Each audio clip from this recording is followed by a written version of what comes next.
একটা বাসায় 10টা জগৎ, আর একটা বাসায় 10টা মেম্বার, 10 জনের 10টা ফোন, 10টা আলাদা আলাদা পৃথিবী একটা বাসার মধ্যে। এখন ঘরে ঘরে স্মার্টফোন, ও যা ইচ্ছা তাই করতে পারে। আমরা হয়তো মনে করছি বাসা থেকে টিভি সরিয়ে দিয়েছি, একটা জিহাদ করেছি, মাশাআল্লাহ। ওই টিভি সরিয়ে যে ঘরে ঘরে আবার একটা জেনার মেশিন ঢুকিয়ে দিয়েছি, এটা বুঝতে পারছি না। তো এই যে পরিবারকে সময় দেয়া, এটা কিন্তু ইবাদত। পরিবারের খোঁজ খবর নেয়া, স্ত্রীর সাথে কথোপকথন করা, পরিবারের সমস্যাগুলোকে ডিল করা, একসাথে খেতে বসা, একসাথে এক দস্তরখানায় খেতে বসা, প্রয়োজনে বড় প্লেট নেওয়া, প্লেটের চারপাশে সবাই মিলে খাবে, এটাও সুন্নাহ। এতে করে মহব্বত বাড়বে, খাবারে বারাকা হবে। আমরা কিন্তু এগুলো পালন করি না, সংস্কৃতি নাই আমাদের মধ্যে, চর্চা নাই। বাচ্চা কাচ্চাদেরকে সময় দেই না। বাচ্চা কাচ্চাকে পিতা মাতা সময় না দিলে এই বাচ্চা কার কাছে মানুষ হবে? কাজের বুয়ার কাছে মানুষ হবে, তাই না? অথবা ডে কেয়ার সেন্টারে মানুষ হবে। তো এই কার কাছ থেকে ভদ্রতা শিখবে? সে তো তাদের মানসিকতাতেই গড়ে উঠবে। তো বাচ্চা কাচ্চাদেরকে সময় দেয়া, পরিবারের সদস্যদেরকে সময় দেয়া ইবাদত।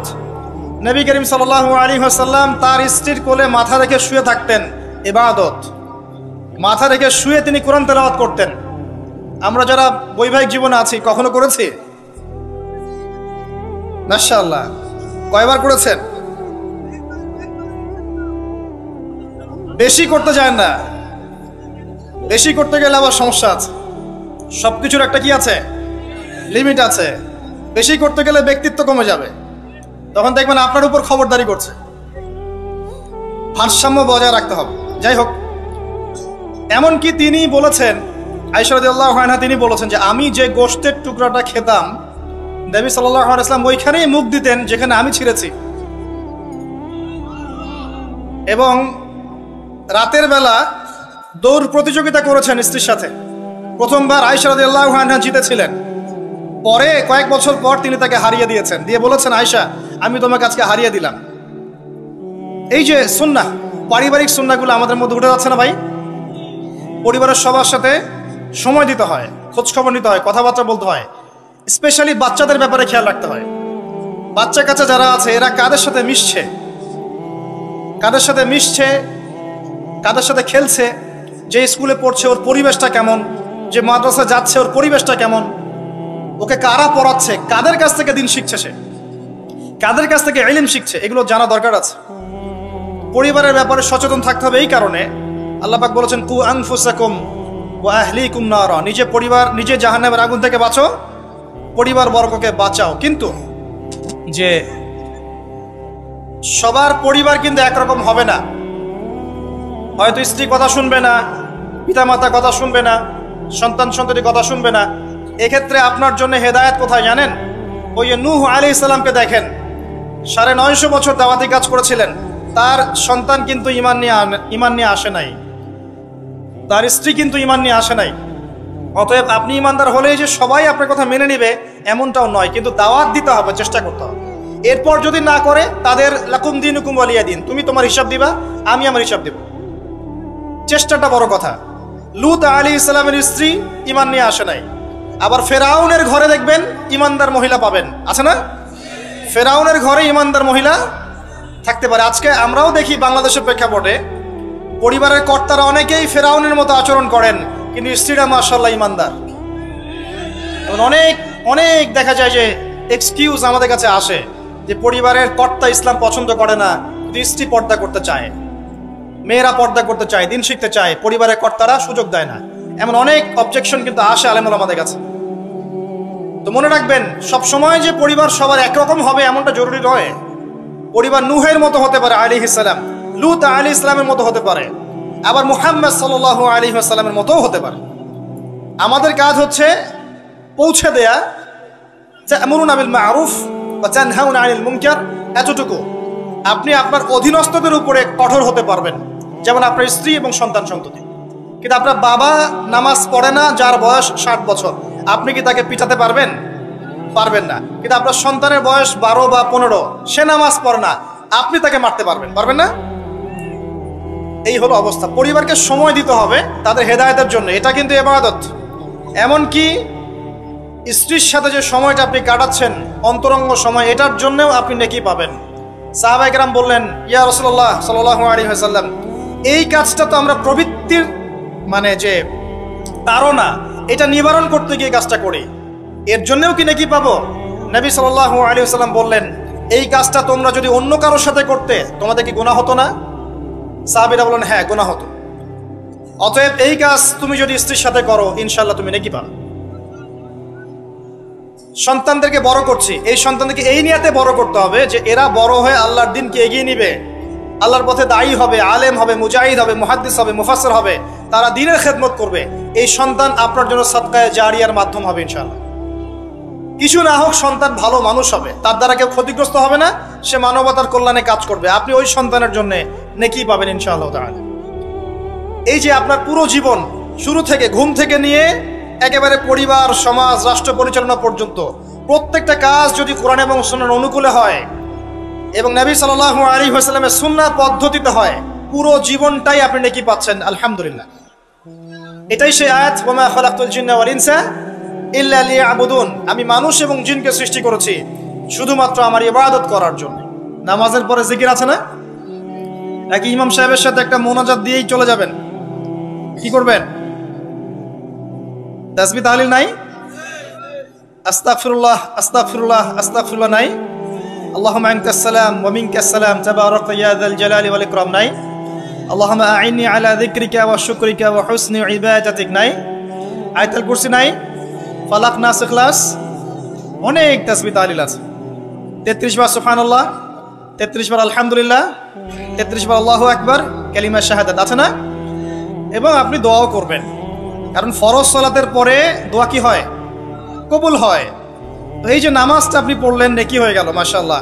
তাসবিহ তাহলিল করছেন, আপনি নেকি পাচ্ছেন আলহামদুলিল্লাহ।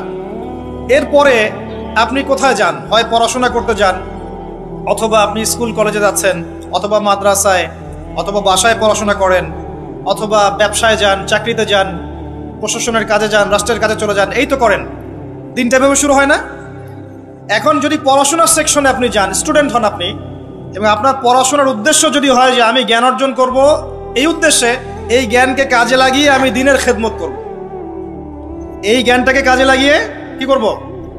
দ্বীনের উপকার করব, দ্বীনের খেদমত করব, মানুষের উপকার করব, জাতির, দেশের, আপনার উম্মার, জনগণের কল্যাণ করব, ভালো কিছু করব। আপনার এই জ্ঞান অর্জনটা কি হবে জানেন? ইবাদত, এবং এটা বড় ইবাদত। আমলের চেয়ে ইলমের মূল্যটা বেশি। আল ইলমু ক্বাবলা আল কওলি ওয়াল আমাল, কথা কাজের আগে হচ্ছে জ্ঞান। আর যারা মাদ্রাসায় পড়বেন এই উদ্দেশ্যে যে আমি এই জ্ঞান অর্জনের মধ্য দিয়ে উম্মাকে সংস্কার করব, নিজে দিন জানবো, মানুষকে দিন প্রচার করব, এবং দিনের প্রচার প্রসার প্রতিষ্ঠায় আমি আমার জায়গা থেকে ভূমিকা রাখবো। আমি মুহাদ্দিস হব, মুফাসসির হব, আমি ইনশাআল্লাহ বড় আলেম ফকি হব। অহংকার করব না, মানুষকে সঠিক দিনটা জানানোর জন্য, আল্লাহর সন্তুষ্টির জন্য আমি দিন শিখবো। ইবাদত হবে না? এবং তার মর্যাদা এত বেশি হবে, এত বেশি হবে। নবী সাল্লাল্লাহু আলাইহি ওয়াসাল্লাম বলেছেন, সাধারণ মানুষের উপরে নবী সাল্লাল্লাহু আলাইহি ওয়াসাল্লামের যে মর্যাদা, ইবাদত গুজারদের উপর আলেমের সেই মর্যাদা। এবং এই জ্ঞান অর্জন করতে গিয়ে আপনি যখন পা ফেলছেন, বাড়ি থেকে বের হচ্ছেন, আপনার পায়ের নিচে ফেরেশতারা সম্মানের পাখা বিছিয়ে দিবে। এমনকি আসমান জমিনের সমস্ত সৃষ্টি, এই গর্তের মধ্যে যে পিপিলিকা আছে, পিঁপড়া, এবং সমুদ্রের নিচে যত মাছ আছে, সমস্ত প্রাণী ওই আলেমের জন্য ইস্তেগফার করতে থাকে, ক্ষমা প্রার্থনা করতে থাকে। এই ফজিলত অন্য কোথাও পাবেন না।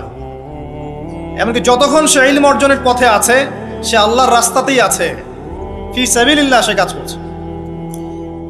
আপনি যদি জেনারেল লাইনেও পড়াশোনা করেন, কিন্তু আপনি চিন্তা করছেন আমি এই পড়াশোনা দিয়ে দেশের, জাতির, উম্মার, মানবতার কল্যাণে কাজ করব, দিনকে এগিয়ে নিব। একজন মেডিকেল ডক্টর, তিনি দিনের খেদমত করতে পারেন না? একজন ইঞ্জিনিয়ার, তিনি দিনের খেদমত করতে পারবে না? একজন ভালো সৎ পুলিশ অফিসার পারবে না? পারবে না? একজন ভালো সেনাবাহিনীর মেজর জেনারেল পারবে না? একজন সামাজিক নেতা পারবে না? একজন এমপি মন্ত্রী পারবে না? একজন পলিটিশিয়ান উম্মার খেদমত করতে পারবে না? সবাই সবার জায়গা থেকে পারবে। আল্লাহ এমনভাবে দিনটাকে সৃষ্টি করেছে। ইসলাম এত প্রশস্ত একটা দিন যে মানুষ বিভিন্ন জায়গায় থাকবে, সে তার জায়গায় থেকেই দিনের খেদমত করতে পারবে ইনশাআল্লাহ। একজন শিক্ষক পারবে না দিনের খেদমত করতে? একজন ভালো অর্থনীতিবিদ পারবে না? সবাই পারবে। শুধু প্রয়োজন কি জানেন? দিনটা বোঝা, নিজের উপর আমল করা, এবং দিন প্রতিষ্ঠার ফিকির থাকা। একজন ডক্টরের কাছে রুগী আসছে, প্রত্যেকটা রুগী দেখছেন, দেখার সময় খালি বলছেন যে ভাই 5টা ওয়াক্ত নামাজটা ঠিক মতো পড়েন, আপনার শরীর ভালো, রিপোর্ট খুব ভালো আছে, মাঝে মাঝে একটু রোজা রাখেন। ডাক্তারের কথা শুনবে না রুগী? শুনবে না? একজন মানুষ, মনে করেন member, chairman, whoever he is, সে তার এলাকার নেতা, তো মানুষের মধ্যে জনকল্যাণমূলক কাজ করছে, শীতবস্ত্র বিতরণ করছে, রাস্তাঘাট নির্মাণ করছে, করার সময় মানুষকে বলছে যে এই যে দিলাম, এটা আল্লাহর রিজিক, তোমাদেরকে দিলাম, তোমরা আল্লাহর ইবাদত করো। বলা যাবে না? দিনের খেদমত করা যায় না? শুধুমাত্র দরকার নিয়াত। কি দরকার?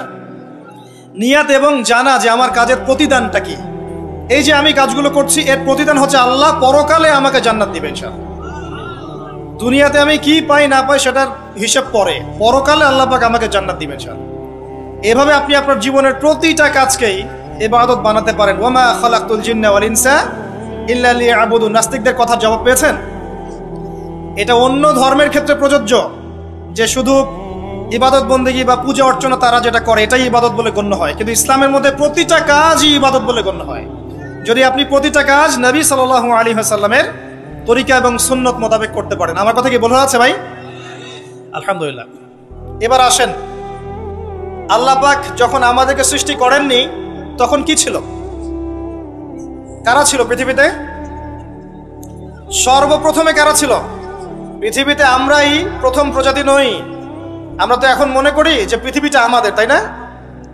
আমরা এলিয়েন খুঁজে বেড়াই অন্য গ্রহে প্রাণী আছে কিনা, অথচ বোকা মানুষরা নিজেই জানে না যে এই পৃথিবীর আমরাই বাসিন্দা ছিলাম না, আমাদেরকে জান্নাত থেকে এই পৃথিবীতে পাঠানো হয়েছে। এই পৃথিবীতে আমরা ছিলাম না, এই পৃথিবীতে অন্য প্রজাতি ছিল, অন্য মাখলুক ছিল। আল্লাহু আ'লাম বিসওয়াব। তারা কারা ছিল? প্রথমে আল্লাহ একা ছিলেন, কেউ ছিল? হুয়াল আউয়াল, তিনি প্রথম, এবং সবশেষে আল্লাহ পাক একা থাকবেন, কেউ থাকবে? কুল্লু মান আলাইহা ফান, আছে না আয়াত? প্রথমে আল্লাহ একা ছিলেন, শেষেও আল্লাহ একা থাকবেন। হুয়াল আউয়াল ওয়াল আখির ওয়াজ যাহির ওয়াল বাতিন ওয়া হুয়া বিকুল্লি শাইইন আলিম। আল্লাহ একা ছিলেন, এরপরে আল্লাহ পাক সৃষ্টি করেছেন আরশ। আরশ মানে আল্লাহ পাক বিশাল সৃষ্টির মধ্যে সবচেয়ে বড় সৃষ্টি হচ্ছে আরশে আজিম। এই আরশে আজিমের নিচে আল্লাহ পাক ছায়া দিবেন কিয়ামতের মাঠে। কয় শ্রেণীর ব্যক্তিকে? 7 শ্রেণী না 6 শ্রেণী? কয় শ্রেণী? হ্যাঁ, 7 শ্রেণী। তার মধ্যে 1 শ্রেণী হচ্ছে তারা যারা তাদের যৌবন কালটাকে আল্লাহর পথে বিলিয়ে দিয়েছে। এই একটা হাদিসই যথেষ্ট যুবক ভাইদের জন্য, যুবতীদের জন্য, যারা তাদের যৌবন কালটাকে আল্লাহর পথে বিলিয়ে দিয়েছে, এদেরকে আল্লাহ পাক তার আরশের ছায়ায় ছায়া দিবে। ওই দিন ওই ছায়া ছাড়া কোনো ছায়া থাকবে? আল্লাহ পাক আরশ সৃষ্টি করেছেন, আরশটা ছিল পানির উপরে। কার উপরে? কানা আরশুহু আলাল মা, তার আরশটা ছিল পানির উপরে। এরপর আল্লাহ পাক 6 দিনে সৃষ্টি করেছেন পুরো মহাবিশ্ব। কয় দিনে? 6 দিন। আমাদের দিনের মতো দিন না, আল্লাহর কাছে শুধু যে কিয়ামতের দিনটাই আমাদের হিসেবে 50,000 বছরের সমান। কত বছর ভাই? 50,000 বছরের সমান একদিন, কিয়ামতের দিন। কিয়ামতের দিনের কি দরকার ছিল? কি মনে হয় আপনাদের? কিয়ামতের দিনের কি দরকার ছিল? ছিল। যদি কিয়ামতের দিন না থাকতো তাহলে পৃথিবীর সব জালেম পার পেয়ে যেত। কিয়ামতের দিন আছে বলেই কোনো জালেম পার পাবে না ইনশাআল্লাহ। কোনো মাজলুমের চোখের প্রাণে বৃথা যাবে না ইনশাআল্লাহ, কারণ কিয়ামতের দিন আছে। এটা হচ্ছে মাজলুমের আশার দিন আর জালেমের জন্য হতাশার দিন। কিয়ামতের দিন না থাকতো তাহলে সমস্ত খুনি, ব্যভিচারী, ধর্ষণকারী, জালেম, ফাসেক, আল্লাহদ্রোহী সবাই পার পেয়ে যেত না। আল্লাহ পাক পার দিবেন না বলেই কিয়ামতের দিন রেখেছেন। ছোটবেলা আমরাও মনে করতাম যে মানুষের জন্ম নিয়েছে, কি ভুলটা করলাম, হিসেব নিকেশ, জান্নাত জাহান্নাম, কত সমস্যা। যত দিন যাচ্ছে বুঝতে পারছি যে ভাগ্যিস কিয়ামতের দিন বলে একটা দিন আছে, না হলে জালেমের এই জুলুমের কোনো বদলা হতো না, আর মাজলুম তার অধিকার ফিরে পেত না। তো 50,000 বছরের সমান ওই দিন মানুষ অস্থির হয়ে যাবে এই কারণে বিচার শুরু হচ্ছে না কেন। একবার আদম আলাইহিস সালামের কাছে দৌড় দিবে, একবার নবী নূহ, একবার মূসা, একবার ঈসা, একবার ইব্রাহিম, সবাইকে রিকোয়েস্ট করবে মানুষ দলে দলে গিয়ে যে আল্লাহকে বলেন অ্যাটলিস্ট বিচারটা যেন শুরু করেন। অপেক্ষা করা কাজটা কষ্টকর না ভাই? কারোর জন্য অপেক্ষা করা কষ্টকর না? অপেক্ষা করতে করতে ঘামে একদম গলা পর্যন্ত ডুবে যাবে। আল্লাহ পাক হেফাজত করুন আমাদেরকে। ওই 7 শ্রেণীর মানুষের মধ্যে আল্লাহ পাক আমাদেরকে আশ্রয় দান করুন, আল্লাহুম্মা আমিন। এরপরে যেটা বলছিলাম যে এই 50,000 বছরের সমান দিনে একজন ব্যক্তি আপনার আমার জন্য সুপারিশ করবে, তার নাম কি? এবার হাত উঁচু করেন, কতজন আপনাদের মধ্যে ওই ব্যক্তির সাল্লাল্লাহু আলাইহি ওয়াসাল্লাম তার জীবনী পড়েছেন জীবনে একবার? অনেস্টলি বলবেন, সততার সাথে। হাত নামান। এবার চিন্তা করেন, এই যে আমরা স্লোগানগুলো দেই যে আল কোরআনের আলো ঘরে ঘরে জ্বালো, নারায়ে তাকবীর আল্লাহু আকবার, স্লোগান দেই না অনেক? বাস্তবতা স্লোগানের মধ্যে পার্থক্য নাই?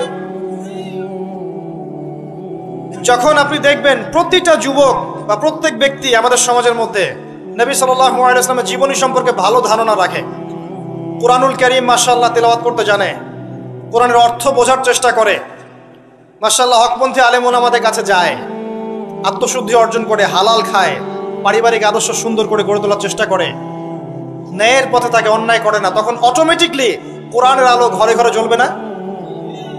তাহলে মূল কাজটা কি? আইওয়াশ এবং শোডাউন করা না মূল কাজ করা? মূল কাজটা কি? আমরা কিন্তু মূল কাজটা করতে যাচ্ছি না, বা মূল কাজটাকে আমরা ততটা গুরুত্ব দিচ্ছি না যতটা যৌগিক বিষয়গুলোকে গুরুত্ব দিচ্ছি।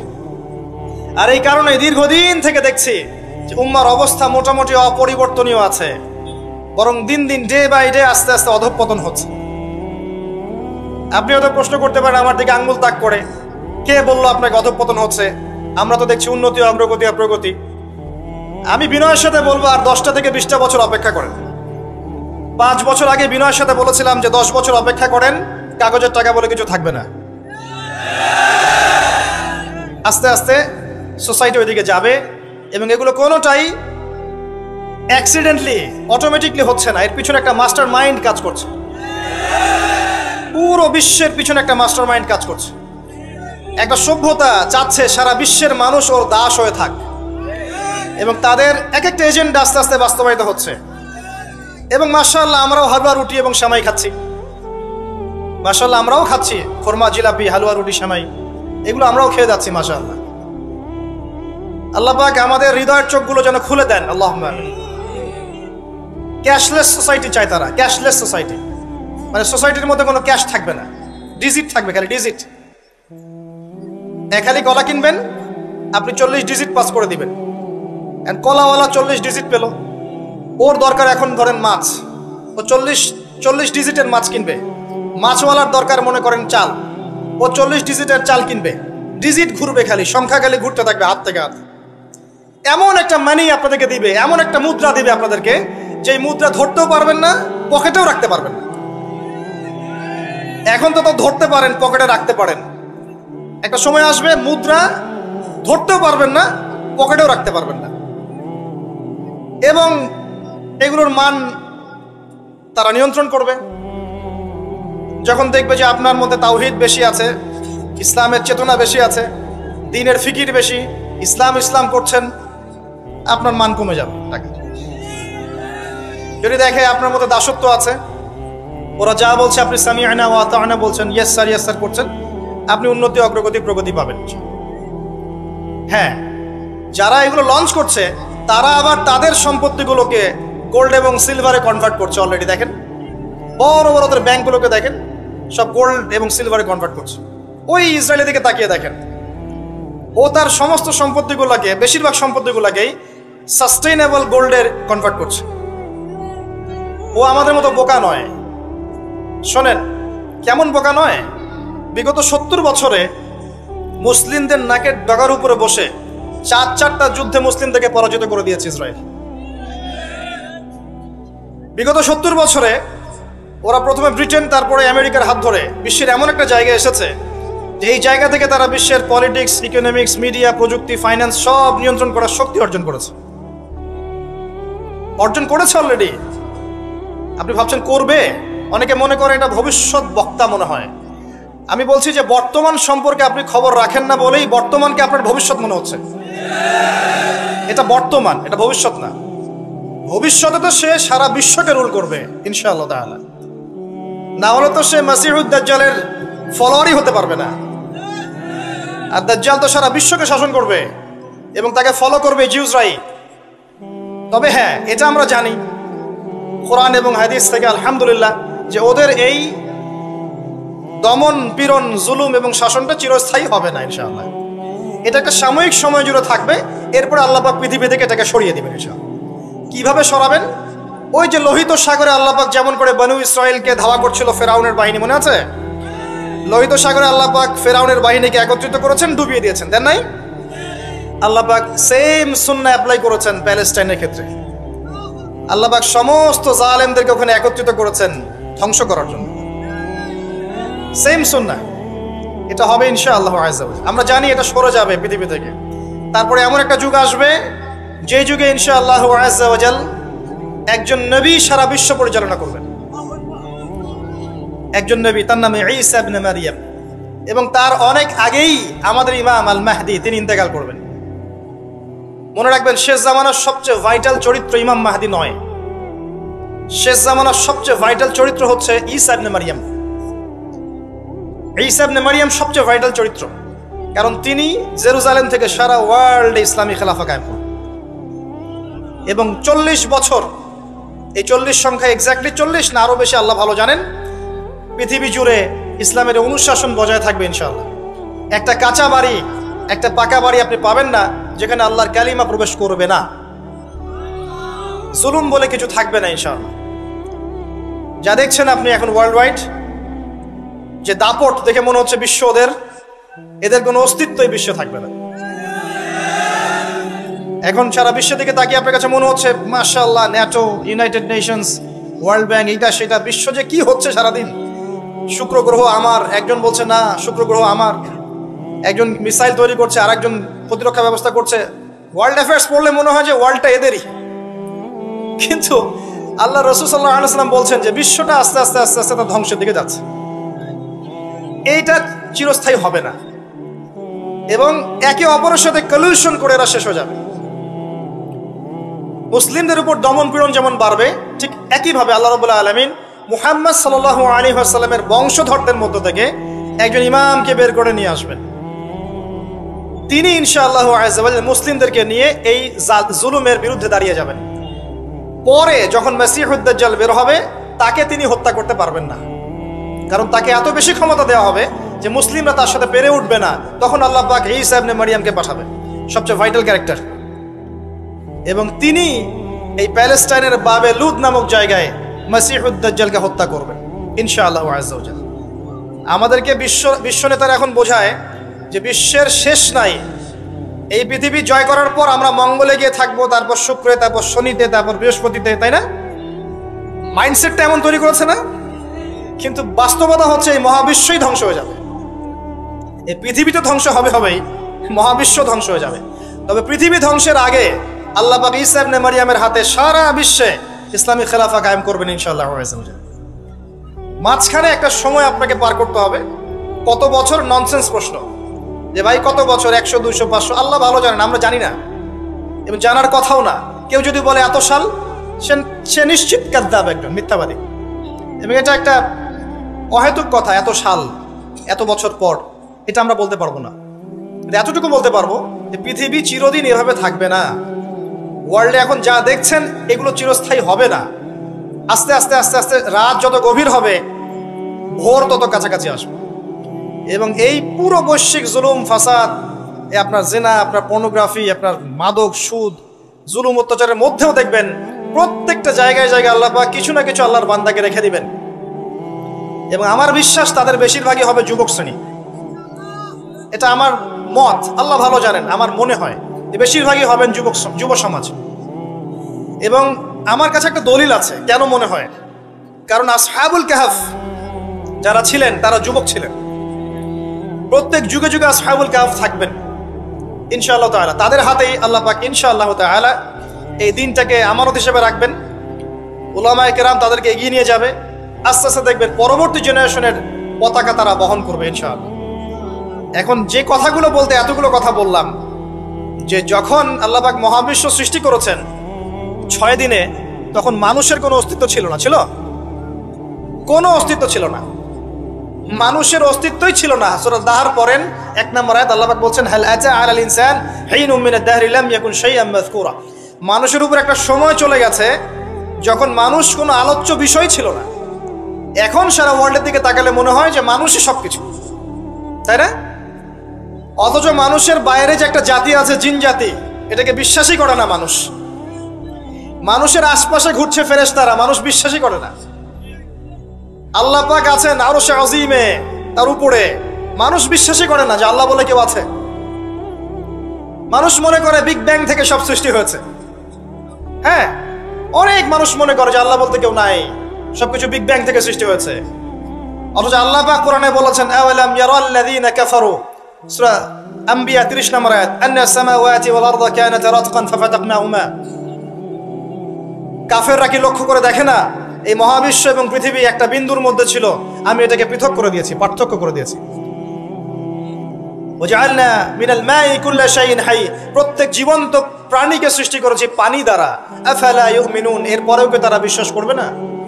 যারা সায়েন্সের ছাত্র, নিউক্লিয়াস সম্পর্কে পড়ে দেখেন, সাইটোপ্লাজম সম্পর্কে পড়ে দেখেন, ওখানে কতটুকু পানি আছে, কত অংশ পানি আছে। আল কোরআন বৈজ্ঞানিক, সম্পূর্ণ বৈজ্ঞানিক, কিন্তু বিজ্ঞান কোরআনিক হতেই হবে জরুরি না। বিজ্ঞানের কোনটা সত্য কোনটা মিথ্যা এটা কোরআন দিয়ে মানদণ্ড হিসেবে যাচাই করা যাবে। কোরআনের কোনটা সত্য কোনটা মিথ্যা এটা বিজ্ঞান দিয়ে যাচাই করা যাবে না। আল্লাহ পাক সৃষ্টি করেছেন, এরপরে মানুষকে সৃষ্টি করে একা ছেড়ে দেননি। আল্লাহ পাক প্রথমে নাম শিখিয়েছেন, সমস্ত জ্ঞান শিখিয়েছেন কাকে? আদম আলাইহিস সালামকে। ওয়াল্লামা আদামাল আসমা কুল্লাহা, মহাবিশ্বের সমস্ত নাম আমি আদমকে শিখিয়েছি। সুবহানাল্লাহ। আমাদের পিতা আদম আলাইহিস সালামের ডিএনএর মধ্যে জ্ঞান ছিল, সমস্ত জ্ঞান ছিল যা আল্লাহ পাক শিখিয়েছেন। বাই ডিএনএ আমাদের মধ্যে জ্ঞানগুলো এসেছে, এমনি এমনি আসেনি। মানুষ একটা বুদ্ধিবৃত্তিক প্রাণী না? অটোমেটিকলি কি মানুষ জ্ঞান শিখে ফেলেছে? আল্লাহ এই জ্ঞান আদম আলাইহিস সালামকে শিখিয়েছেন, তার বংশধরদের মধ্যে জ্ঞান ছড়িয়ে পড়েছে। এরপর আল্লাহ পাক জান্নাতে রেখেছেন, শর্ত দিয়েছেন কি? ওয়ালা তাকরাবু ওয়ালা তাকরাবা হাযিহিশ শাজারা, তোমরা দুজন এই গাছের কাছে যাবে না। পরীক্ষা, গাছটার নাম কি? এটা হচ্ছে ওই প্রশ্নের মতো ঈসা আলাইহিস সালাম কবে আসবেন। গাছটার নাম কি? এটা ওই প্রশ্নের মতো যে দাজ্জালের আসল নাম কি হবে, ইমাম মাহদী কত সালে আসবেন। এগুলো ওই প্রশ্নের মতো যে ওই গাছটার নাম কি ছিল। প্রয়োজন নাই গাছের নামের আমার। গাছটা ছিল একটা টেস্ট, পরীক্ষা। গাছের কাছেও যেও না। চলে গেলেন, কার প্ররোচনা চলে গেলেন? ইবলিস। তার নাম কি? ইবলিস। আচ্ছা, ইবলিস আমল করতো না? ইবলিস ফেরেশতাদের সর্দার ছিল না? কি কারণে আল্লাহ পাক তাকে বহিষ্কার করলেন? অহংকার, রাইট। আবা ওয়াস্তাকবার, সিজদা করি নাই। খলাকতানি মিন নার ওয়া খলাকতাহু মিন তিন, আমাকে সৃষ্টি করেছেন কি দিয়ে? আগুন। তাকে সৃষ্টি করেছেন মাটি। এটাকে বলে আত্ম অহংকার, ইগো। মনে রাখবেন, আপনার যত বড় সার্টিফিকেট থাকুক, কেমব্রিজ থেকে, অক্সফোর্ড থেকে, হার্ভার্ড থেকে বা দারুল উলুম থেকেই, যদি আপনার কাছে অনেক বড় বড় সার্টিফিকেট থাকে কিন্তু মনের মধ্যে অহংকার থাকে, আপনার মনের মধ্যে নূর আসবে না। যদি আসতো তাহলে ইবলিসের মনে আসতো। তার জ্ঞানের কোনো কমতি ছিল না, ওয়াস্তাকবার, সে অহংকার করেছে। আর অহংকার কাকে বলে? বাতরুন নাস বাতরুল হক ওয়া গামতুন নাস, সত্যকে প্রত্যাখ্যান করা এবং অন্যদেরকে ছোট করা, আন্ডারএস্টিমেট করা। আর আমাদের সংস্কৃতি এখন হচ্ছে অন্যকে আন্ডারএস্টিমেট করা। আমাদের চরিত্রই হয়ে গেছে এমন, গীবত, তোহমত, অপবাদ, সমালোচনা, কাদা ছড়াছড়ি, চুল ছেঁড়াছেড়ি, এগুলোই সংস্কৃতি। যতক্ষণ আমরা এই কাজগুলো করতে থাকি ততক্ষণ ওই যে ইসরায়েল, সে আরো 10টা মিসাইল বানিয়ে ফেলে।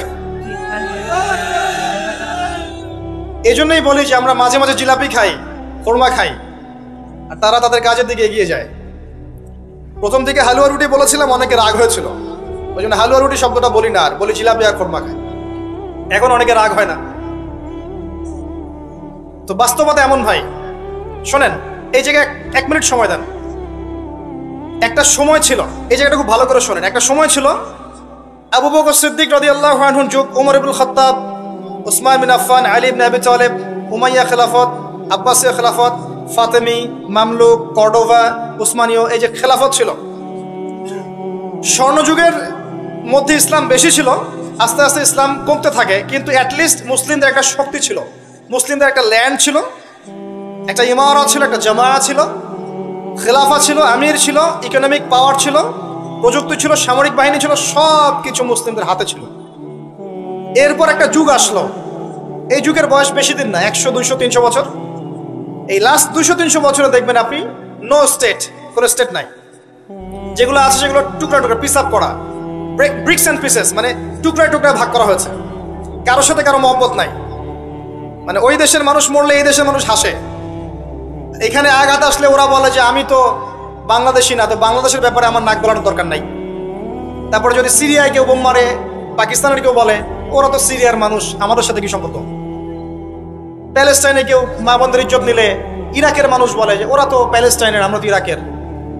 ইউনাইটেড কোনো ফর্ম নাই, প্রথম কথা, না কোনো ইউনাইটেড নেশন, না কোনো খেলাফা, না আমির, না সবার মাঝে একটা হৃদ্যতা, না ইকোনমিক কোনো বেস, না স্বতন্ত্র মিডিয়া প্রযুক্তি, স্বতন্ত্র সিস্টেম, স্বতন্ত্র political system, economic system, media, প্রযুক্তি, আপনার সমরাস্ত্র, ওভারঅল যে বিষয়গুলো আমাদের ছিল স্বর্ণযুগে, এগুলো লাস্ট 200-300 বছরে অনেকটা কমে গেছে।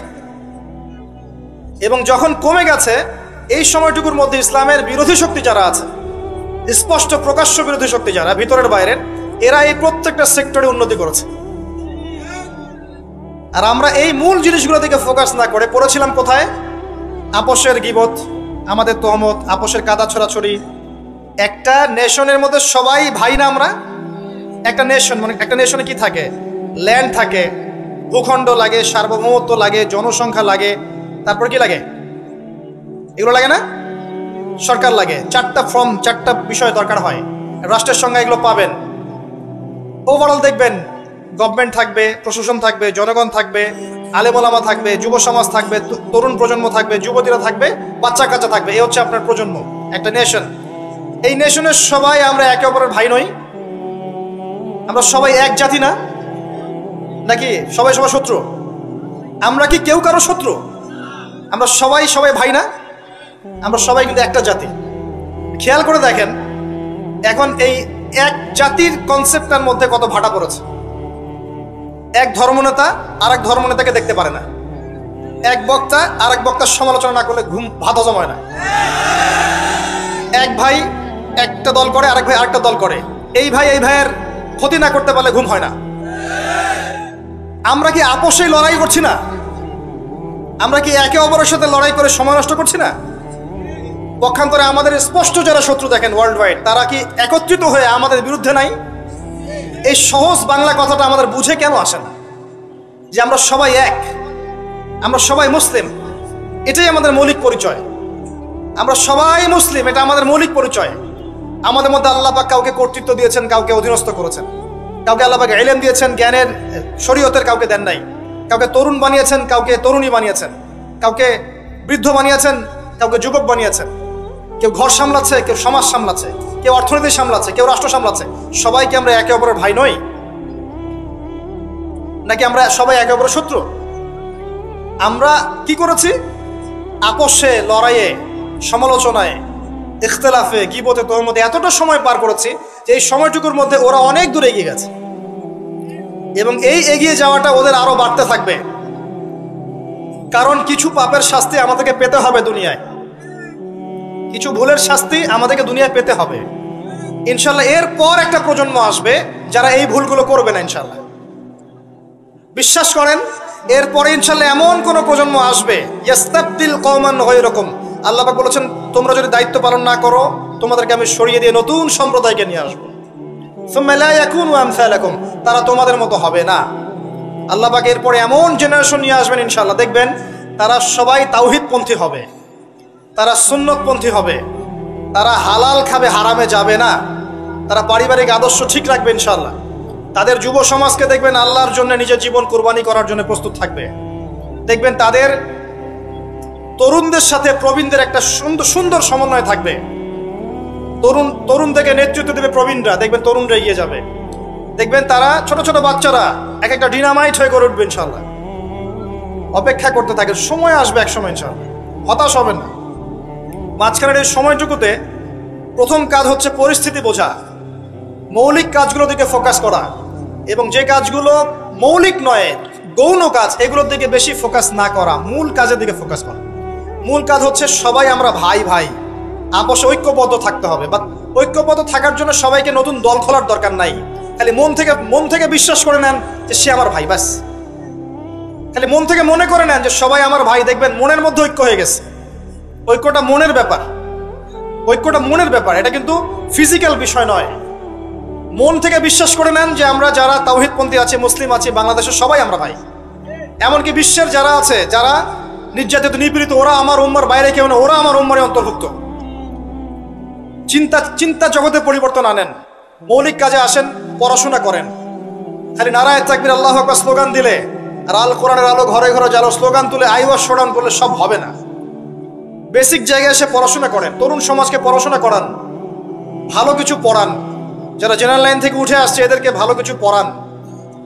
যারা মাদ্রাসায় পড়ছে প্রয়োজনে, যদি প্রয়োজন হয় তাদের সিলেবাসে কিছু সংস্কার করেন, করে এগিয়ে নেন। উভয়ের মাঝে একটা সমন্বয় সৃষ্টি করেন, উলামায়ে কেরামের মাঝে ঐক্যের চেষ্টা করেন, আপসে বিভক্তির চেষ্টা করবেন না। যারা হিংসা, গীবত, তমত, সমালোচনার সংস্কৃতি লালন করে ওদেরকে এড়িয়ে যান, ওইদিকে ভ্রুক্ষেপও করবেন না। একটা সেকেন্ড ওদিকে ভ্রুক্ষেপ করবেন, আপনি এক সেকেন্ড পিছিয়ে যাবেন, এগিয়ে যান। তরুণ সমাজ আজকে পর্নোগ্রাফিতে আসক্ত, মাদকে আসক্ত, জুয়া খেলছে, মেয়ে নিয়ে ফুর্তি করছে, টিকটক প্রজন্ম হয়ে গেছে, সারাদিন সেলফোন নিয়ে পড়ে থাকে, কিচ্ছু বোঝে না জীবনের উদ্দেশ্য কি।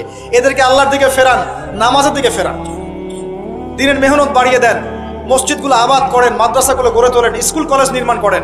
আমাদের পরবর্তী প্রজন্মের বাচ্চা কাচ্চাদেরকে এমনভাবে পড়াশোনা করান আগামী বিশ্বকে ওরা চ্যালেঞ্জ করতে পারে। আমাদের প্রশাসনে যারা আছে তাদেরকে স্বাধীনভাবে কাজ করতে দেন, ন্যায়পরায়ণের সাথে কাজ করতে দেন, ন্যায় প্রতিষ্ঠা করার সুযোগ তাদেরকে দেন। যারা তাদের উপরে আছেন তাদের মধ্যে ইসলামকে ঢুকিয়ে দেন, আল্লাহর ভয় ঢুকিয়ে দেন, তাকওয়াকে ঢুকিয়ে দেন। তাদের সাথে দ্বন্দ্বে লিপ্ত হবেন না। একটা রাষ্ট্রের মধ্যে অরাজকতা সৃষ্টি করে রাষ্ট্রের কোনো কল্যাণ হয় না, বরং রাষ্ট্রের ক্ষতি হয়। এমন কিছু করতে যাবেন না যাতে করে একটা রাষ্ট্রের জনগণ সরকারের বিরুদ্ধে বিদ্রোহ করা শুরু করছে, এমন কিছু করতে যাবেন না। করতে গেলে উপকারের চেয়ে ক্ষতি বেশি হয়ে যাবে। বরং সৎ কাজের আদেশ, অসৎ কাজের নিষেধের মধ্য দিয়ে কাছে দেখে ভালোটা বোঝান, এতটুকু দায়িত্ব আপনার। ফাযাক্কির ইন নাফাআতিয যিকরা ফাযাক্কির লাস্তা আলাইহিম বিমুসাইতির। আল্লাহ যদি তৌফিক দেন, আল্লাহ যদি কবুল করেন, দেখবেন এই মানুষগুলোর মধ্য থেকে উমর রাদিয়াল্লাহু আনহুর মতো মানুষ বের হয়ে যাবে ইনশাআল্লাহ। মনে রাখবেন, উমর ইবনুল খাত্তাব রাদিয়াল্লাহু আনহু অস্ত্র হাতে নিয়ে নবীকে হত্যা করার জন্য বের হয়েছিলেন। আল্লাহ পাক সেই মানুষকে কবুল করে ইসলামের দ্বিতীয় খলিফা বানিয়েছেন, সুবহানাল্লাহ। তো সবার প্রতি সুধারণা রেখে দিনের দাওয়াত সব মহলে পৌঁছে দেওয়ার চেষ্টা করেন। আল্লাহ যদি কবুল করেন, ইসলামকে যদি সঠিকভাবে প্রেজেন্ট করতে পারেন, তারা যদি বুঝতে পারে, দেখবেন তাদের দ্বারা এমন খেদমত সম্ভব যা আমার দ্বারা সম্ভব না। এটাই আমাদের দায়িত্ব, এতটুকুই। আল্লাহ পাক আমাদেরকে কথাগুলো বোঝার তৌফিক দান করুন, আমিন। আল্লাহ পাক বর্তমান বিশ্বের প্রেক্ষাপটটা বোঝার তৌফিক দান করুন। আমাদের উম্মার মধ্যে আল্লাহ পাক ঐক্য দান করুন, আমাদের মধ্যে আল্লাহ হৃদ্যতা, ভালোবাসা দান করুন। আমরা যে একে অপরের ভাই, এই কনসেপ্টটা বোঝার তৌফিক দান করুন। আল্লাহ পাক অন্যায় এবং জুলুমকারীদের বিরুদ্ধে আমাদেরকে দাঁড়ানোর তৌফিক দান করুন। আল্লাহ পাক যুব সমাজকে খাস করে আমি দোয়া করছি, যুব সমাজকে আল্লাহ পাক যেন হেদায়েত দিয়ে ইসলামের পথে নিয়ে আসে। যারা আজকে আল্লাহ ভোলা, রাসূলকে ভোলা, আল্লাহ যেন এই বান্দাদেরকে খাস করে দয়া করে আল্লাহ এবং তার রাসূলের দিকে আসার তৌফিক দান করেন। 5 ওয়াক্ত নামাজ জামাতে পড়ার তৌফিক দান করেন। আল্লাহ পাক আমাদের বিত্তশালীদেরকে দিনের জন্য অর্থ ব্যয়ের দিকে এগিয়ে আসার তৌফিক দান করেন। আমার লেকচার শেষ হয়নি। আমাদের ঊর্ধ্বতন কর্তৃপক্ষ থেকে শুরু করে টপ টু বটম যারা আছি, সবাইকে যার যার জায়গা থেকে দিনের খেদমত করার তৌফিক আল্লাহ পাক দান করেন। ইসলাম যে একটা সাম্যের ধর্ম, মানবতার ধর্ম এবং সমস্ত বিষয়ের সমাধান যে ইসলামে আছে, এটা বোঝার তৌফিক আল্লাহ পাক তাদেরকে দান করুন এবং আমাদেরকেও সঠিকভাবে উপস্থাপন করার তৌফিক দান করুন। আল্লাহ পাক আমাদের মধ্যে যেন ভুল ত্রুটিগুলোকে মাফ করে দেন। যদি আল্লাহ আমাদের দ্বারা পসিবল না হয়, আমরা যদি এগুলোর যোগ্য না হয়ে থাকি, আল্লাহ পাক যেন আমাদেরকে সরিয়ে দিয়ে অন্য এমন সম্প্রদায় নিয়ে আসেন যারা এই কাজগুলো করতে পারবে ইনশাআল্লাহ। আল্লাহুম্মা আমিন। তারপরেও আমরা চাই আল্লাহর জমিনে আল্লাহর দিনটা যেন বিজয় হয়। আল্লাহুম্মা আমিন। শেষ করার আগে আমি আর কিছু কথা বলে শেষ করছি যে আল্লাহ পাক এই দুনিয়ার জীবনে যে মানুষকে সৃষ্টি করে পাঠিয়েছেন ওই জান্নাত থেকে এমনি এমনি পাঠাননি প্রিয় ভাইরা। সময় আপনি পাবেন সর্বোচ্চ 60, 70, 80, 100 বা 120 বছর, এর বেশি সময় হয়তো আপনি পাবেন না। এই সময়টুকুর মধ্যে আপনার আমার কর্তব্য হচ্ছে জীবনটাকে ভাগ করে ফেলা, জীবনের কোন কোন জায়গায় কাজ করতে হবে ফিক্স করা। মনে করেন আপনার বয়স 30 বছর, শোনেন আপনাদের চেয়ে আমার তারা বেশি আছে, তারপর আমি কথাগুলো বলে যেতে যাচ্ছি। মনে করেন আপনার বয়স 30 বছর, রাত্রে ঠান্ডা মাথায় চিন্তা করেন এই 30 বছরে আপনি কি কি পাপ করেছেন, কাগজে কলমে লিখে ফেলেন। আপনি অনেকগুলো পাপ খুঁজে পাবেন। এই পাপকে 2 ভাগে ভাগ করেন, একটা পাপ আল্লাহর সাথে সম্পৃক্ত, একটা বান্দার সাথে সম্পৃক্ত। যেগুলো আল্লাহর সাথে সম্পৃক্ত, খালি 2 রাকাত নামাজ পড়ে আল্লাহকে বলেন আল্লাহ, না বুঝে না জেনে শয়তানের প্ররোচনায় পড়ে আল্লাহ জীবনে ভুল করেছেন, আল্লাহ ওয়াদা করছে আজকের পর থেকে কখনো এই পাপে লিপ্ত হব না। পড়বেন আস্তাগফিরুল্লাহাল্লাযী লা ইলাহা ইল্লা হুয়াল হাইয়ুল কাইয়ুম ওয়া আতুবু ইলাইহি এবং সাইয়্যিদুল ইস্তিগফার। আপনি বিশ্বাস রাখেন আল্লাহ পাক আপনার সমস্ত গুনাহকে নেকি দিয়ে পরিবর্তন করতে পারেন। আর কিছু পাপ থাকবে মানুষের সাথে সম্পৃক্ত, কারো গীবত করেছেন, কারো টাকা নিয়ে দেন নাই, কারো মাল আত্মসাৎ করেছেন, কাউকে গালি দিয়েছেন, এগুলো মানুষের সাথে সম্পৃক্ত। তাদের কাছে গিয়ে গিয়ে ক্ষমা চাইতে হবে, এরপর আপনি পাপ মুক্ত হলেন। বাকি জীবনটাকে ভাগ করে নেন, বছরকে মাসে ভাগ করেন, মাসকে দিনে ভাগ করেন। ওই যে শুরুতে যে সুন্নাহগুলোর কথা বললাম, 24 ঘন্টা দিন রাতকে সাজিয়ে ফেলেন, সময় নষ্ট করেন না। বাকি যতদিন বেঁচে থাকবেন ডেইলি সুন্নাহ পালন করেন, আদর্শ পরিবারটা গড়েন, হালাল খান, আপনার সন্তানদেরকে বড় করে তোলেন, সমাজের উপকার করেন, রাষ্ট্রের উপকার করেন, জনগণের কল্যাণে কাজ করেন, উম্মার কল্যাণে কাজ করেন। আপনার ক্ষুদ্র ক্ষুদ্র প্রচেষ্টা ইনশাল্লাহ দেখবেন আগামী দিনগুলোতে ইসলামের বড় বিজয় নিয়ে আসবে ইনশাআল্লাহ। এর চেয়ে বেশি কনস্ট্রাকটিভ কোনো কথা বলার মতো জ্ঞানও আমার নাই। আমি ক্ষুদ্র জ্ঞানের মানুষ, আল্লাহ পাক যতটুকু বলার তৌফিক দান করেছেন বললাম। এর মধ্যে যদি ভুল ত্রুটি কিছু বলে থাকে এটা আমার পক্ষ থেকে, আর সঠিক বিষয়গুলো আল্লাহর পক্ষ থেকে। আকুলু কওলি হাযা আস্তাগফিরুল্লাহ লি ওয়া লাকুম ওয়া লিসাইরিল মুসলিমিন। বারাকাল্লাহু লানা ওয়া লাকুম বিল আয়াতিল হাকীম। ইন্নাহু তাআলা জাওয়াদুন কারীম বার রাউফুর রহিম।